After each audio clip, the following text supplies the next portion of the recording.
While bathing, I deliberately call out to my shadow guard. He steals just one glance at me and instantly gets a nosebleed. I find his flustered shyness absolutely adorable. I curl my lips into a teasing smile. If you want to look, just look. I won't blame you. Just last night was supposed to be my wedding night with the crown prince, yet he left me alone in the bridal chamber. Little did he know someone had already slipped me a drug. My eyes burn red as I clutch my shadow guard's sleeve. Beikong, help me. I dare not, my lady. I will go fetch His Highness the Crown Prince. Are you truly willing to let another man touch me? The words land hard. His eyes go red in an instant. His fists clench so tight his knuckles turn white. My lady, I am not willing. 1 hour earlier, I am draped in a red wedding robe sitting sideways at the head of the bed. My maid Kuikui huffs with fury. His Highness has gone too far, leaving Miss Ruan alone in the bridal chamber on their wedding night. Kuikui's outburst shatters whatever drowsiness I had left. I sit up straight at once. Just then, the other maid I brought as part of my dowry Huali comes rushing in breathless. Miss Ruan, His Highness has had too much to drink. What did you say? She said he will be sleeping in the study tonight. Both maids stare back at me, seething. I calmly remove my bridal veil. I walk to the table and pour myself a cup of water. I understand. You two go rest. Miss Ruan, please don't be sad. His Highness simply hasn't seen you yet. He thinks you're plain. Once he sees you tomorrow, he'll regret everything. I wave them off. After they leave, my throat is parched. I drink 2 more cups of water, but the moment I step toward the bed, something feels wrong. My legs give out beneath me. I collapse onto the bed. Heat surges through every inch of my body. I gasp for air, my heart pounding faster and faster. Then suddenly, a figure appears before me. He is lean and agile, dressed in black, kneeling respectfully before me. My lady, the moment I see him, the heat inside me surges even stronger. Beikong, his expression shifts with alarm. He reaches for my wrist immediately. I will fetch the physician. My mind is already unraveling. A strange, unfamiliar longing rises from deep within me, pulling me toward him. I force myself to hold still. Am I poisoned? A flush of crimson creeps up the tips of his ears. He stammers. It is not poison. It is a desire drug. I have never encountered one before, but I know the name well enough. The only cure is physical intimacy. Given my condition right now, I will never last until a physician arrives, and my body is already frail. If I try to fight it with medicine alone, it could cost me half my life. My eyes fill with tears. The pain is unbearable. I grab Baikang's sleeve and beg, help me. His whole body stiffens. He understands what I mean. My lady may not be able to wait for the physician. I dare not. I will go and summon His Highness. He begins to rise. I force myself to speak through the heat burning through me. Are you truly willing to let another man touch me? The question hangs in the air, and honestly, I am not even sure how Baikang feels about me. All I know is that when I was 10 years old, Father assigned him to protect me. Father is the Chancellor of the realm. I am his most beloved daughter. The Emperor holds Father in the highest regard, and so he arranged my marriage to the Crown Prince as his official consort. I have heard the Crown Prince is talented and accomplished in every way. I have simply never met him. I have never cared for the social circles of the capital and rarely leave the estate, because my health has been poor since birth. Rumors spread through the capital that I am a sickly girl unlikely to live long and terribly plain to look at. They say I cannot be seen in public. Of course, since so few have ever laid eyes on me, people simply assume the worst. For years I have lived in seclusion, rarely meeting any man at all. Only Beikang has always been by my side, keeping me safe. And truth be told, I have long harbored feelings for him. I just do not know whether what he holds for me is only loyalty or perhaps something more. I am still lost in thought when his low voice reaches me. My lady, I am not willing. He says he is not willing. Does that mean he likes me too? The drug surges through me again and the pain almost brings me to tears. Then come here. He clenches his fists, hesitates, then turns and pulls me into his arms. His eyes are red as blood, as though he is holding something back with everything he has. My lady, I have overstepped. Tomorrow, whatever punishment you choose, I will accept without complaint. By the next morning, I lie limp on the bed, drifting in and out of consciousness. Just as my eyes begin to close, I see Beikang already fully dressed, kneeling at the foot of the bed. The sight jolts me wide awake. What are you doing? I offended my lady last night. I await punishment. I thought something terrible had happened. My heart nearly leaps out of my chest. Get up! I do not blame you. I fall back against the pillow, but this time sleep refuses to come. My whole body aches too much. I force myself upright. I meet Beikong's gaze. Why are you still kneeling? I told you I do not blame you. My lady, please punish yourself in my place. I press my fingers to my aching temple. He thinks I am unwell and immediately asks, my lady, where does it hurt? I give him a look. I gesture for him to stand first, but he stays kneeling, perfectly upright. I let out a slow breath. Stand up first. Once I decide on a punishment, I will call for you. Does that work? At that, he finally rises. I call for Kuikui several times. She pushes the door open. One look at the state of the room and she understands everything. She whips around and points at Beikong. Beikong, how dare you? I clear my throat, cutting her off. Clean this up first. Not a word of this leaves this room. Since I show no anger toward Beikong, Kuikui swallows the rest of her words and gets to work. She murmurs, yes, Miss Ruan, and begins tidying. I pull out a fresh robe and change. The collar falls just high enough to hide the marks on my neck. Kuikui, where is Wally? Oh, yes, miss. She catches herself, realizing she may have used the wrong form of address. She freezes. It is fine. You may still call me Miss Ruan in private. Yes, Miss Ruan. Wally went to fetch water for washing. I hum softly and settle at the vanity. Beikang glances at me, then quickly lowers his gaze. My lady, I will take my leave. I hold up 2 hairpins. Which one looks better? better. The white one suits my lady's robes today. Lovely. Baikang has a good eye. Just then, Huali walks in carrying the wash basin and stops when she sees Baikang. Baikang, why are you visible? Shadow guards stay hidden unless their charge is in danger or calls for them. I wave my hand. I signal Baikang to slip away first. Once he does, I finish getting ready and go looking for the crown prince. But his guards inform me he has not yet risen. I sigh. When his highness wakes, tell him I have gone ahead to the palace. I must pay respects to the emperor and empress today. If he rises late, so be it. But it will be me they gossip about, saying I lack manners. I board the carriage and collapse immediately. I did not sleep at all last night, and my whole body feels wrung out. I am utterly exhausted. The carriage jolts and sways. My sleep is restless. Half conscious, I feel someone draw me into their arms. The embrace is warm, carrying a faint scent of cedarwood that eases something deep inside me, pulling me under into real sleep. I know it is Baikang. I do not know how long I sleep before Kuikui's voice cuts through. Miss Ruan, we are here. I pry my eyes open and Baikang is gone from my side, but the scent still lingers. I nod slowly. I step out of the carriage and make my way into the palace to pay respects. The emperor and empress have never met me before, for I have spent my whole life within the walls of the chancellor's estate. When they finally see me, they are delighted. They shower me with compliments on my appearance. When they hear the crown prince was drunk and never came to bed last night, they do not hold it against me. They send me home to rest. I may have lived in seclusion all my life, but my manners are impeccable. Father hired a strict etiquette teacher for me after all. On the way home, I catch the scent of sweet sesame cakes. I love these cakes. Father used to bring them home from court every evening. I call out softly, Baikang. He leaps through the carriage window instantly. My lady. I tug at his sleeve, swaying it back and forth. Baikang, I want some sweet sesame cakes. There is a trace of wheedling in my voice. Baikang goes slightly rigid. Yes.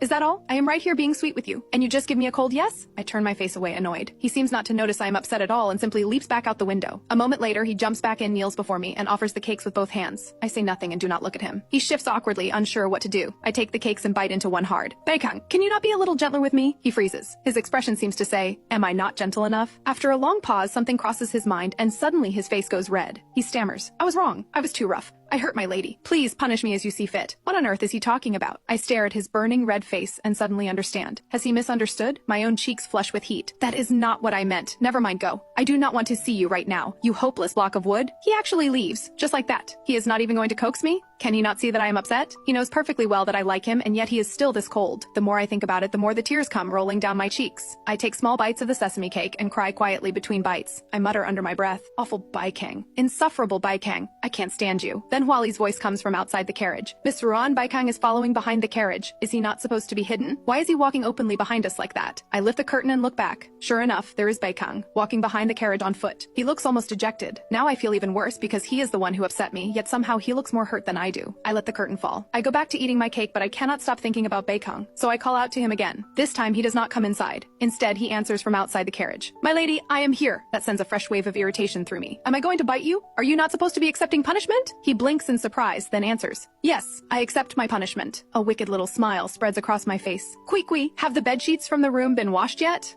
Not yet. I was worried people might see them and start spreading rumors, so I tucked them under the bed for now. I nod with satisfaction. Baikang, those are yours to wash. Wash them thoroughly, not a trace left behind. Yes, I accept the order. I do not need to look to know his face has gone scarlet. He scurries off immediately. I cover my mouth and laugh, my mood lifting. I think back to the first time I ever saw Baikang ragged and barefoot in the dead of winter, his feet red raw from the cold. Father said he found Baikang on the road. Baikang had killed over a dozen bandits, all to earn money for medicine to save his mother, but by the time he had fought with everything, he had killed every last bandit and returned home with the silver his mother had already drawn her last breath. Father pitied him deeply. He arranged a proper burial for the mother, then offered Baikang a bag of silver, but Baikang refused. He said only that he wished to serve Father for the rest of his days. Father noticed that Baikang was close to my age, and that his martial skills were exceptional, so Father placed him at my side as my protector. Baikang chose to become my shadow guard willingly. That was 7 years ago now. In those 7 years, he has saved my life more times than I can count. The debt to the Chancellor's estate was long since repaid. Father offered him his freedom, but Baikang refused to leave. Father saw there was no changing his mind and stopped pressing. He let Baikang remain at my side right up to this marriage. He followed me into the Crown Prince's palace. When I returned to the estate, I catch the servants whispering about last night. Really? I heard the Crown Prince never even set foot in the bridal chamber. What? So the Crown Prince's consort spent the whole night alone? Do you think she is really that plain? There are rumors she has a face full of blemishes and she is bedridden all the time. Who knows? Actually, I saw the Crown Prince's consort yesterday, and she is stunning. Far more beautiful than Yueli. Was it not Yueli who slipped into His Highness's chamber last night? On the wedding night, no less. The Crown Prince's consort really has terrible luck. His Highness only has eyes for Yueli. Kwee and Wally hear every word and look ready to march over there and give every one of them a piece of their minds. But I stop them. I take the quiet back path to my chamber. I do not care what they say. I have no feelings for the Crown Prince. Honestly, I hope he and Yueli are deeply in love so he and I can reach an annulment all the sooner. Back in my chamber, I sink onto the chaise and order Kwee and Wally to prepare hot water. I want a bath. Once the two maids leave, I call Baekang out. He half kneels before me and says respectfully, "My lady." I smile. The bed sheets are under the bed, and my clothes. You soiled them. Make sure they are spotless. His cheeks go pink. Yes. He gathers up the bed sheets and heads for the door. I call him back. Wait until I finish bathing. I need to supervise. You. He goes stiff. Yes. When I'm in the bath, I call Baekong inside. I tell him to wash the bed sheets in here. He stands outside the screen and does not respond. After a long pause, I lose patience. Baekong, did you hear me? Yes! He walks in, carrying the pile of clothes and sheets head down the entire time, too afraid to look up. The wooden tub is over there. Come fill it with water. He murmurs another yes without lifting his head. I think to myself, I dare you to keep that head down all night. He takes the tub to the pool and scoops out water head bowed the whole time, not daring to glance my way. Then he turns his back to me completely and begins scrubbing the clothes. I puff my cheeks. If your back is to me, how am I supposed to supervise? He pauses and slowly turns back around. He steals a glance at me, then drops his gaze immediately and goes back to scrubbing the sheets. The sheets still carry traces from last night. I catch the red burning at the tips of his ears, just as vivid as those stains. He works slowly, carefully scrubbing every corner until the sheets are clean. Once they are done, he sets them aside in another tub, then picks up my red inner robe and begins washing it, then my undergarments. His face is red the entire time, and honestly, even I feel a little embarrassed. Once everything is washed, he moves to hang them out to dry. I stop him. Baekong, my neck hurts and my back is sore. Come help me. He is more easily flustered than even I am. He freezes on the spot, too scared to move. I let the corner of my mouth curl up. I want to keep teasing him. His shyness is simply too adorable. I soften my voice. Baekong, you are the one who did this to me. Are you really not going to help? He nearly loses his balance entirely and the wooden tub crashes to the floor with a loud bang. Kwee and Wally come running at the sound. Miss Rowan? What happened? They step inside and immediately spot Baekong. Their mouths fall open. Baekong. I look at Baekong's rigid back and cannot help but laugh. Clean that up and take those things out to be washed again. I did not call for you, so do not come in. I point to the scattered clothes and sheets around Baekong's feet. They catch on immediately red-faced. They gather everything up and back out. Baekong still has not moved. I speak. Hey Kong, are you trying to back out of this? Baekong spins around and drops to his knees. No, I accept. Then come here and help me. He should not. His palms are warm, with faint calluses, but his grip is a little too firm. I frown and make a small sound of discomfort. Baekong's hands stop. He seems to have recalled last night. His heart rate spikes. I can actually hear it, fast and loud. He seems to be steadying his breathing. A moment later, he lifts his hands again and works at my neck. This time, he channels his inner energy through his palms, and the relief is immediate. My back is still sore. He moves his hands and presses them gently against my lower back, letting his inner energy flow in slowly. The ache melts away. A thought comes to me. I turn and meet his eyes. Baekong, soft? He stares at me blankly, then looks away and murmurs, soft. His eyes are dark and deep. His nose is sharp and straight. His lips pressed lightly together. His jaw cut clean as carved stone. His cheeks flushed beneath the white of his skin, like a man standing in a spring breeze. My heart pounds just looking at him. He is breathtaking. I have never seen anyone so beautiful. He is even more refined than I am, yet there is something in his bearing that radiates sheer dominance. If I did not know him, I might easily mistake him for a cold-blooded killer. I smile warmly at him. Baekong, you are truly beautiful. My lady is more beautiful. Those words make my heart bloom. What person would not love hearing that from someone they adore? The water cools before I finally rise. He glances over and quickly looks back down. Then his nose starts to bleed. Did he not get enough of a look yesterday? How is he still getting nosebleeds? I deserve punishment. If you want to look, just look. I told you I won't blame you. He stumbles back several steps. My lady, I will take my leave. I hum in response. I let him bolt out of the room. He is unbearably endearing, more easily flustered than any woman I have ever met. I step out and barely manage to close my eyes on the bed before Kwee's voice comes from outside. My lady, His Highness the Crown Prince has arrived. I open my eyes and sit up. The door opens and a strikingly handsome man walks in. I dip into a small curtsy. I greet your highness. He says nothing, but I can feel his gaze taking me in carefully. I grit my teeth inwardly. I did not sleep a single moment last night. I was up at dawn to pay respects at the palace. I barely had time to bathe and rest, and now here he is stirring up trouble. I cough lightly. He finally speaks. You will live here going forward, but there will be no marriage in truth. I have someone I care for. You have likely heard as much from the household servants. I snort inwardly. Fine by me. Go and love your Yueli all you like. I have no feelings for him either, but I cannot let my relief show. I have to keep a straight face. I understand, but surely I cannot be expected to remain in an empty marriage forever. He blinks, clearly not expecting me to be this direct. He did not think I would be so blunt. I press on. I hope your highnesses will find a way to arrange an annulment. It would give Yueli a proper name too. Naturally, I will find a way. In the meantime, you are free to enjoy yourself however you like. I will not interfere, as long as it stays out of the public eye. I nod. Enjoy myself, Does that mean I can freely tease Baikang whenever I please? I will be moving to the study quarters. The household has been informed. No one will dare spread gossip. Thank you, Your Highness. After the Crown Prince leaves, I can finally return to my bed. But the moment I lie down, something occurs to me, something I had forgotten. Baikang has not slept at all, has he? Is he not tired? He must be even more exhausted than I am. I call out to him softly. He appears and kneels before me, as always. I pat the empty space beside me. Come, lie here. He goes rigid instantly. My lady, this is against the rules. Against the rules? Was last night within the rules? Last night I deserved punishment. He bows his head even lower. I think quickly and pinch my own thigh hard. Tears spring to my eyes at once. I let my voice go wobbly and small. Baikang, are you going to leave me all alone? Like this? Do you dislike me? He hears the tears in my voice and his head snaps up immediately. He stares at me, helpless, his eyes full of anguish.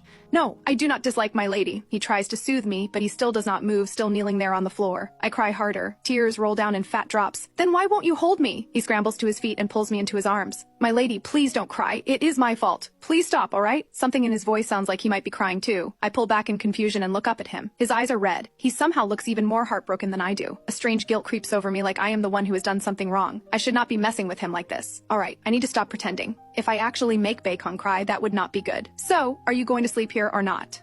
If you say anything about rules or daring or not daring, I will start crying again. He is quiet for a moment, then quietly lies down beside me. I nestle against him, content, and wrap my arm around his waist, sinking into a deep, dreamless sleep. When I open my eyes again, it is already evening. I glance at the figure beside me. He is still asleep. So even he is not invincible, he needs rest just like anyone else. I get up and carefully try to slip past him when his eyes fly open without warning. I lurch forward in shock, falling face first toward the floor. This is it, my face is done for. But in the very next instant, Baikang catches me and pulls me back into his arms. My lady, are you all right? I am lying flat against his chest now, listening to his slow, steady heartbeat. I am fine. I sit up and call out to Kwee and Wally to bring the evening meal. They answer from outside the door. You rest a little longer, I will wake you when the food arrives. But he rolls out of bed immediately. My lady, I have rested enough. The corner of my mouth lifts. Baikang, come do my hair. Yes, he knows how to style hair. The first time I ever asked him to do it, it was a disaster. So I made him practice on my head over and over, more than a dozen times until he finally got it right. Come to think of it, it has been a while since he last styled my hair. After the imperial decree for this marriage was issued, he began deliberately keeping his distance from me. He would not even stand close when we spoke. I studied the finished hairstyle with satisfaction. Baikang, do I look beautiful? Beautiful. I turn and hook my finger under his chin, tilting it up. You are not even looking at me, so how would you know? Or is it that I already live so deeply in your heart? He meets my eyes. His throat moves. After a pause, he says, my lady is always the most beautiful in my eyes. And do you like me? His ears go crimson. I like you. I find him wonderfully amusing. After all this time, he still flushes at the smallest thing. He is nothing like a seasoned shadow guard. He is more like a sheltered young man who has barely seen the world. I let my fingertip drift slowly to his throat. I can feel his heart beating faster. I press my fingertip gently against his throat. His eyes go red at the edges and he calls out with a wounded look. My lady, does your back still hurt? He goes stiff. No, I think about last night. I must have scratched his back fairly hard because this morning I saw the marks all over it. I lean in close to his ear. It must have hurt quite a bit. I was in a great deal of pain myself, so at least we suffered together. That seems fair. He sways slightly, then speaks, his voice low and rough. I am sorry. I deserve punishment. At that moment, Kwee voice comes from outside. Miss Ruan, dinner is ready. I pull Baikang to his feet. Come on, let's eat. The two maids see Baikang this time, but they are not nearly as shocked as before. They set out the food and step to the side. I sit down and invite them to join me. They do not object. We have often eaten together before. But in the past, whenever I asked Baikang to eat with us, he always refused. He would say something about rules. And sure enough, he does it again. I slap my hand on the table. Baikang goes completely rigid. Baikang, are you saying you do not want to eat with me? Before he can even answer, I storm back to the bed and pull the covers over my head, turning my back on all of them. Fine, then I am not eating either. You all eat. I have lost my appetite. The two maids frantically signal Baikang with their eyes. He walks slowly to the edge of the bed and pats my shoulder gently. My lady, it is not that I am unwilling. I ignore him. Baikang, you hopeless block of wood. You were cold to me all those years and I let it go. But why are you still so cold now when you say you like me? Liar. I feel genuinely hurt. All these years shut away in the estate, I have known so few people. Those who truly care for me are fewer still. And I have already tried so hard to reach him, yet he remains a block of wood. The two maids see that I am upset and quietly slip out, pulling the door shut behind them. Baikang kneels at the edge of the bed. My lady, I was wrong. I deserve punishment. I am so angry that the tears just fall. Over and over it is always I deserve punishment. I deserve punishment.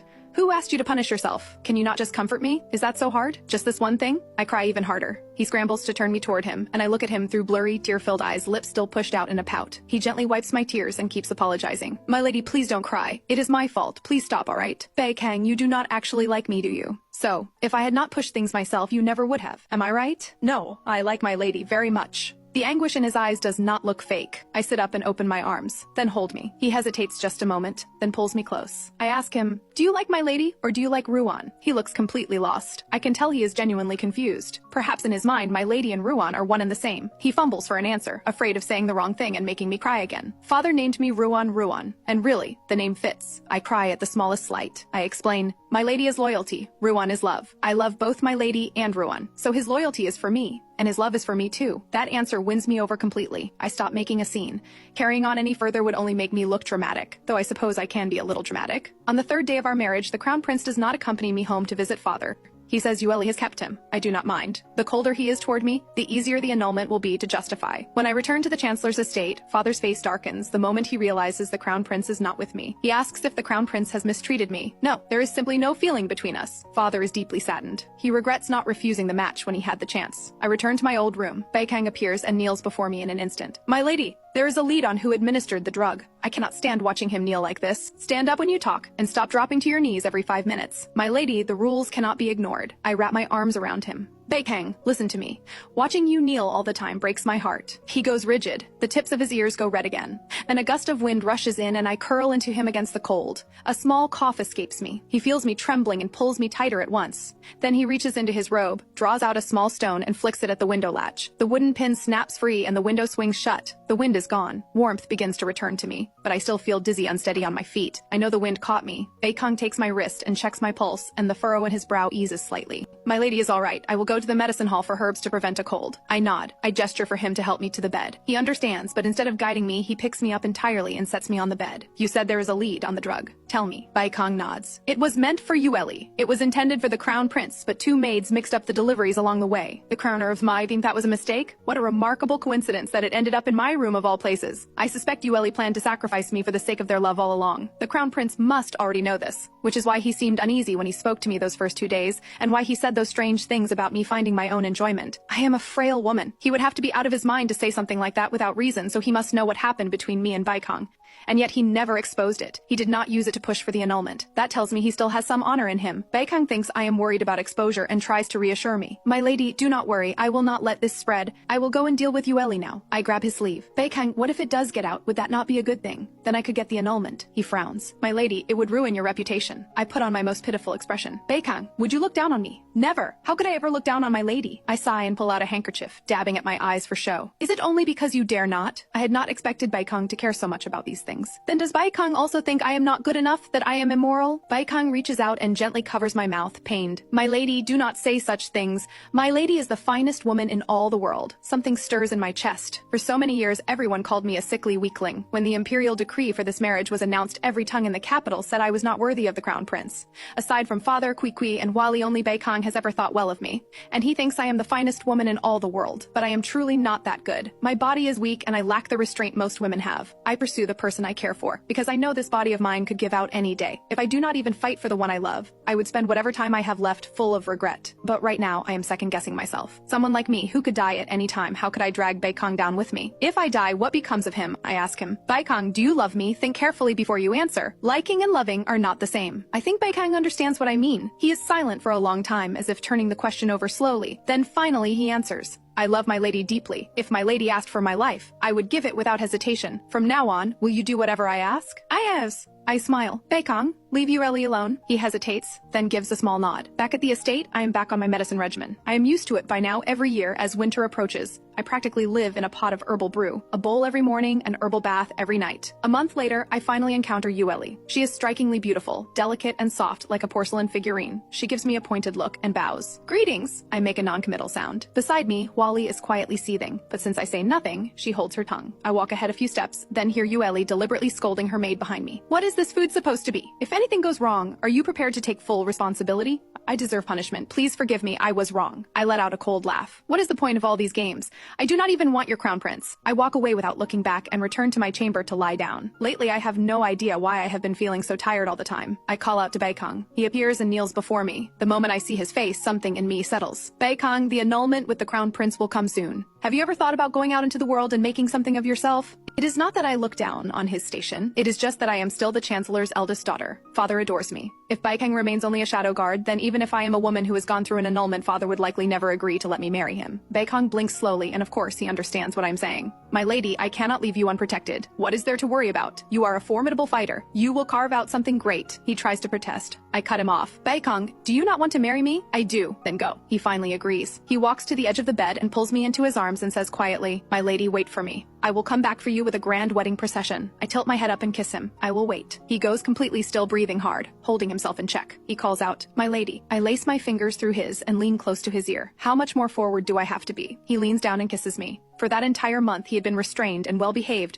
No matter how much I teased him, he would hold me, and nothing more. But now we are about to be apart, and he no longer holds back. Later, I fall asleep, and through the haze, I hear him say, Ruan, Ruan, remember to miss me. The next morning, when I wake, Baikang is gone. On the table sits his usual dagger, and beside it, a small note. It reads, my lady, take care of yourself. I have gone. I sit there holding the note and grinning like a fool for a long time. A few days later, the Crown Prince sends over the annulment papers. The Emperor approves. The day I leave the estate, I faint in front of the carriage. When I come to, the Crown Prince is seated at a table nearby. He notices I am awake. You are with child. Over a month along. I go still. I am pregnant? The Crown Prince comes to my bedside. The royal physician says your constitution is fragile. Whether you keep the child or not, your body cannot bear it. I understand. If I keep it, my frail body may not survive 9 months of carrying a child. If I do not, I cannot survive the medicines needed to end it either. I understand. Thank you for telling me, Your Highness. The Crown Prince frowns. What about him? Is he not going to be here for you? He has gone to enlist at the border. Shall I send word to him on your behalf? I refuse. There is no need. He pauses, surprised. Very well. Rest for now. You may return home in a few days if you like. I sit up. There is no need. Now that the annulment is finalized, it would not be proper to remain here. The Crown Prince has nothing more to say. He arranges for a few attendants to escort me back to the Chancellor's estate. When I arrive, Father is overjoyed. My Ruan Ruan is home. It does not matter. Father will take care of you for the rest of your life. My medicine changes from general tonics to herbs for protecting the pregnancy. And then the rumors start tearing through the capital that I am with child. Yet the Crown Prince never once entered my chamber in the entire month of our marriage. They say I was unfaithful. And that is why the Crown Prince ended our marriage. The words are vicious. Father is furious. He demands to know whose child it is. Whose is it? Tell me the truth. I tell him. He goes silent for a moment as though he already suspected it was Baikong's. The situation grows worse by the day. People begin throwing things at the gates of the Chancellor's estate, saying the Chancellor raised a shameless daughter. It stings. I know this was not an accident. I arrange to meet Yueli on the outskirts of the city. The moment I see her, I slap her across the face. She glares at me with fury. You are the shameless one. Why are you blaming me? I let out a cold laugh. You crept into the Crown Prince's bed on my own wedding night, and you were not even married. Who exactly is the shameless one here? What are you pretending to be? Are you not simply jealous that I won the Crown Prince's favor? Keep your Crown Prince. I do not want him. At that moment, a crowd begins to gather around us, noble ladies and wives of court officials. Now I understand why Yueli took the slap without hitting back. She dissolves into tears and points at me, turning her swollen cheek on full display for the crowd. They turn on me a chorus of condemnation. I walk away as if I hear nothing. When I reach the carriage and see Kwikwi and Huali waiting there, something breaks inside me and I start to cry. They panic, asking over and over if I was hurt. I say nothing. I climb back into the carriage and choke out, "Take me home!" The two maids, heartbroken for me, drive us home without a word. At the sight of the rotting vegetables and fruit hurled at the estate gates, the tears come again. Kwikwi leads me in through the back gate. Father sees my swollen, red-rimmed eyes and his own eyes go red. He says nothing for a long moment, then gives my shoulder a quiet pat and tells me to rest. The next day, Father petitions the Emperor for permission to resign from his post and return to our home province. The Emperor refuses, but grants Father several months of leave to take me somewhere to recover. We travel to a small town called Qingcheng, where no one knows us. I have no idea where Baikong has gone. There are 4 directions a soldier can be sent: east, west, south, or north. The active conflicts with neighboring kingdoms are currently on the western and northern borders. I am not in a condition to travel, and I am carrying a child. I cannot go looking for him. Qingcheng is a gentle place, and its magistrate is a good and diligent official who has governed the town with care and order. 4 months pass. Father must return to the capital, but I do not want to go back. Father does not press me. He simply leaves me a generous sum of money, tells me to take care of myself, and goes. 2 weeks later, I receive letters from Baikong, 5 of them, all sent to the Chancellor's estate, then forwarded to me by Father. I hope this letter finds you well. My lady, how are you? I miss you very much. I have been in the army for a month now, and I have finally found a way to send you letters. Today the general commended me. I wanted to share the news with my lady. Ow! Recently I earned a merit. I defeated 3 enemy generals in succession and was promoted 3 ranks. I miss you so much. I hope you are well. I stare at his neat, careful handwriting, and the tears come without warning. I force them down and begin to write back. I am well. I miss you too. The battlefield is dangerous. Please take care of yourself in all things. Please take care of distracting him, so I say nothing about the pregnancy. Once the letter is done, I give it to Kwikwi and ask her to help me arrange for it to be sent. Baikong and I keep writing to each other. But when I am 8 months along, 2 months pass without a single letter from him. I am sick with worry. The anxiety takes a toll and I go into labor early. Kwee and Huali rush around boiling water and gathering supplies. My strength runs out. I am drenched in sweat and the birth will not come. I can hear the midwife running frantically, urging me to push. But I have nothing left. I am so tired. My eyes are barely open. You must not sleep, Miss Ruan. I hear them calling to me, but I have truly given everything I have. Such a pity that I could not see Bai Kang one last time. I wonder if he will hate me. I always knew this body of mine could not last, and yet I pulled him in anyway. Will he hate me for it? It does not matter, let him hate me. Once I am gone, I will not know the difference anyway. My lady, I am back. I think I hear Bai Kang calling to me. I force my eyes open, and the face I have been dreaming of looks back at me. I burst into tears. Bai Kang, he grips my hand tightly. I am here. His eyes are red. He bites down hard on his lip. The pain sharpens my mind. This is not a dream. It really is Bai Kang. He sees me stir and pulls me into his arms. Do not be afraid, my lady. I am right here. The midwife hesitates and speaks up carefully. Sir, childbirth is considered unclean. Perhaps you should wait outside. Before she can finish, Bai Kang's blade is at her throat. Deliver this baby. Now, if anything happens to her, I will take your head. The midwife nods frantically. She moves to my feet, takes one look, and with trembling hands tells me, push. I draw one deep breath. One hand grips the edge of the bed. The other is held fast in Bai Kang's. I gather every last scrap of strength I have left and push. Before I lose consciousness, I hear a baby cry. When I wake again, Bai Kang is right beside me, not an inch away. He looks exhausted. The moment he sees my eyes open, he moves to me immediately. My lady is awake. Are you hungry? Where is the baby? The wet nurse has taken the baby to feed. He strokes my hair. And then, without warning, he starts to cry. My lady, you have been suffering. Why did you not tell me? I do not know what to do. This is the first time I have ever seen him cry. I try to comfort him. I have been fine. I am all right. See, I made it through. He holds me tighter, his voice breaking. I almost did not make it back to you in time. I do not know what to say. The truth is, I deceived him. I carefully wipe his tears. Come now. I'm supposed to be the crybaby here, and even I am not crying. Why are you the one in tears? He speaks through the grief, his voice carrying a flash of anger. My lady, do not worry. Every single person who hurt you, not one of them will be spared. I see the killing intent blazing in his eyes. I am not about to let him do something reckless. And what about you? He looks at me confused. You hurt me too. I will never forget it. He flushes. I will spend my whole life making it up to my lady. He really has grown. He used to only say, I deserve punishment. Marry me. I do not want to dwell on the past anymore. I mean Yueli and everyone who mocked and humiliated me. He frowns as if he is not ready to let them off so easily. I put on my most wounded expression. I gave birth to your child, and now you want to walk away from me? He is quick to respond. Never. I have already formally proposed to the Chancellor. What did he say? His silence says everything. The answer was clearly not yes. Just then, Father walks in and roars. You let her suffer through all of that. You left her alone. And now you expect me to give you my daughter? Bai Kang quietly withdraws his arms from around me, lowers himself to the floor, and bows his head. I cannot bear to watch him be treated this way. I try to pull him up, but he does not move. I turn to Father. Father, what are you doing? I was the one who told him to enlist. He did not know I was pregnant. Father shifts uncomfortably. I did not tell him to kneel. He just wants to look pitiful. I glare at Father. Then if you will not let me marry him, are you saying I should grow old alone? Father sputters. My Ruan, it is not as if no one would ever want you. With a reputation like mine, who exactly would marry me? Would they not be afraid I would cheat on them? I am marrying Bai Kang. Full stop. Unless he does not want me. Otherwise it is only him. My lady, I will never not want you. Good. Moving into our family home is not a problem, is it? Absolutely not. Bai Kang is a general now. He cannot move in as a live-in son-in-law. I am about to speak. But Bai Kang is already saying it is fine. Completely fine. When we return to the capital, we are married. No one dares spread gossip anymore. Bai Kang made an example of someone. He had Yueli permanently crippled. The Crown Prince gave her a letter of dismissal. The Crown Prince wanted to bring our family to his side, so Bai Kang proposed dealing with Yueli, and the Crown Prince agreed without hesitation. I did not understand at first why the Crown Prince would agree so readily considering how deeply he had once loved her. But I later found out that the Crown Prince had learned what she had done and was furious. The Crown Prince, to his credit, is an honorable man. He cannot tolerate that kind of scheming and cruelty. His feelings for her had already cooled long before this. Bai Kang simply gave him the opportunity he needed. On our wedding night, Bai Kang comes to the bridal chamber early. He lifts my bridal veil with great care and just stares at me with the most ridiculous grin. I squirm under his gaze and say, all right, stop staring. His face is red as he brings me the wedding cup. After we drink, he holds me. My lady, I have finally made you mine. I laugh softly. Still calling me my lady? Ruan. My husband. He goes rigid. The arm around my waist tightens. Ruan, say it again. I press a soft kiss to the corner of his lips and say it again more tenderly. My husband. He sweeps me up and carries me to the bed. Ruan, I love you. I love you too.